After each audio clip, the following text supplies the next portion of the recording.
Assalamualaikum warahmatullahi wabarakatuh. Perkenalkan, nama saya Ahmad Faisal dari kelas 12 IPS 1 dengan mata pelajaran Sejarah Peminatan. Baiklah, pada kesempatan kali ini di sini saya akan membuat video mengenai evaluasi peristiwa 1. Konflik Vietnam Selatan dan apartheid di Afrika Selatan. Baiklah, kita masuk ke materi yang pertama, yaitu konflik Vietnam Selatan. Perang Vietnam atau Perang Indochina Kedua merupakan sebuah perang yang terjadi pada tahun 1957 sampai dengan 1975 di Vietnam, yang merupakan bagian dari perang dingin antara dua kubu ideologi besar, yaitu komunis dan Siato. Dua kubu yang saling berperang adalah Republik Vietnam atau Vietnam Selatan dan Republik Demokratik Vietnam atau Vietnam Utara. Vietnam Selatan mendapat dukungan dari negara-negara seperti Amerika Serikat, Thailand, Filipina, dan Korea Selatan. Sedangkan Vietnam Utara mendapat dukungan dari negara-negara yang menganut paham komunis seperti Uni Soviet, Korea Utara, Mongolia, Kuba, dan Cina. Dampak nyata dari Perang Vietnam adalah dengan banyaknya jumlah korban yang terlibat tidak terhitung dengan pasti jumlahnya. Lebih lanjut, ada beberapa yang mengemukakan bahwa jumlah korban yang meninggal diperkirakan lebih dari 280.000 jiwa di pihak Republik Vietnam atau Vietnam Selatan dan lebih dari 1 juta jiwa di Vietnam Utara. Perang ini mengakibatkan perpindahan warga Vietnam ke negara lain dalam jumlah besar, terutama ke Amerika Serikat dan Australia, serta negara-negara lainnya. Terhadap kondisi politik kawasan Asia Tenggara, perang ini memiliki dampak antara lain mengakibatkan perang saudara dan komunis, meningkatkan kerjasama dalam menjaga stabilitas antar negara, serta membentuk kedewasaan negara-negara dalam berpolitik, sehingga tidak mudah terseret dan menjadi negara boneka oleh blok barat dan blok timur. Pun bagi ideologi komunisme di kawasan Asia Tenggara, Perang Vietnam berdampak pada makin berkembangnya paham tersebut di berbagai negara Indochina seperti Laos dan Kamboja.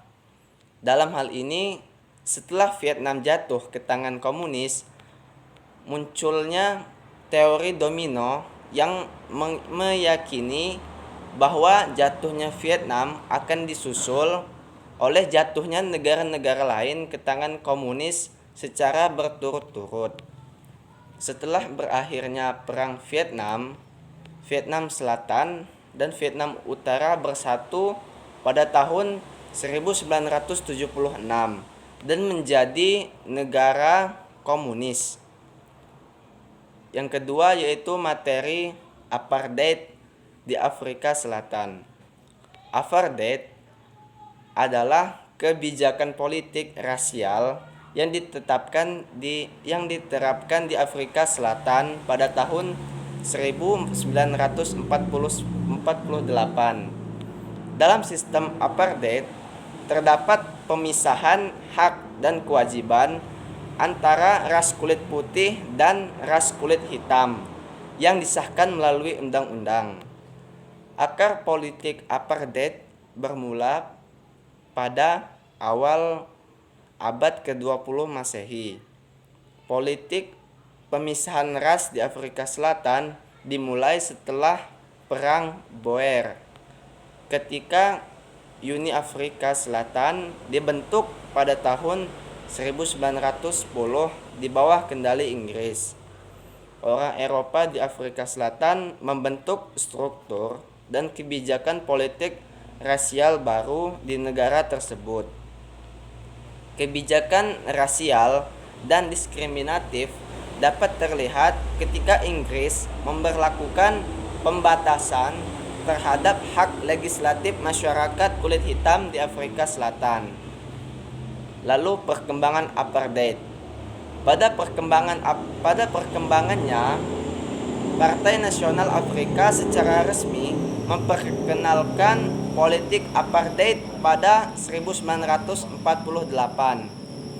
Anggota partai ini berasal dari etnis kulit putih keturunan Belanda atau Afrikaner yang menguasai politik dan pemerintahan di Afrika Selatan.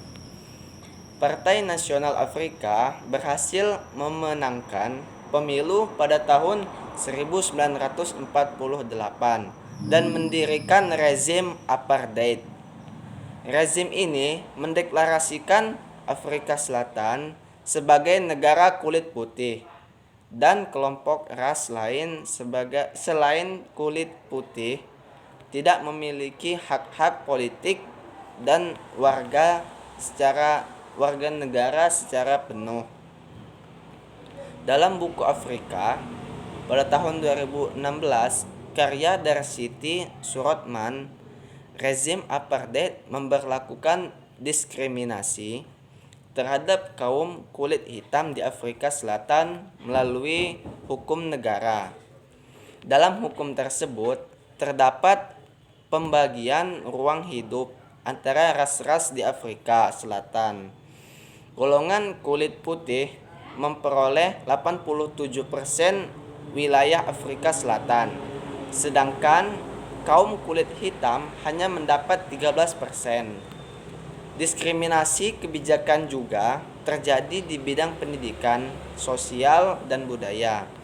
Bahkan Perdana Menteri Afrika Selatan Hendrik F. Verwoerd menyebutkan bahwa sebuah kesalahan besar jika masyarakat Afrika Selatan hidup dalam kesetaraan dan persamaan hak. Penghapusan apartheid. Tuntutan penghapusan apartheid di Afrika Selatan muncul dari dalam negeri maupun masyarakat internasional. Dalam buku Nelson Mandela yang berjudul The Authorized Biography tahun 2016 karya Anthony Sampson, tuntutan penghapusan apartheid dari dalam negeri muncul melalui golongan kulit hitam dan beberapa golongan kulit putih yang peduli nasib masyarakat Afrika Selatan. Gerakan penghapusan apartheid mulai digaungkan oleh tokoh-tokoh nasional Afrika Selatan pada tahun 1960-an. Berikut ini beberapa tokoh Afrika Selatan yang memperjuangkan penghapusan apartheid. Yang pertama ada Nelson Mandela, yang kedua Desmond Tutu, yang ketiga Frederick W. de Klerk, yang keempat ada Chris Hani. Tuntutan penghapusan apartheid dari masyarakat internasional berlangsung sekitar tahun 1980-an. Afrika Selatan beberapa kali dilarang mengikuti event nasional seperti Olimpiade dan kejuaraan dunia karena masih menerapkan hukum apartheid. Dampak penghapusan apartheid di Afrika Selatan memiliki dampak yang sangat besar di segala aspek kehidupan. Beberapa dari penghapusan sistem apartheid di Afrika Selatan yaitu 1. Masyarakat kulit hitam dan kulit putih di Afrika Selatan dapat hidup berdampingan tanpa adanya pembatasan rasial. Yang kedua, menyebarnya paham anti-rasialisme di dunia internasional. Yang ketiga, munculnya kesetaraan terhadap kaum kulit hitam di seluruh dunia. Dan keempat, Afrika Selatan mampu menerapkan pembaruan-pembaruan yang berdasar pada keberagaman. Baiklah, mungkin itu saja pembahasan yang bisa saya tuturkan. Apabila ada kesalahan, saya mohon maaf. Kepada Allah saya mohon ampun. Wabillahi taufiq wal hidayah. Assalamualaikum warahmatullahi wabarakatuh.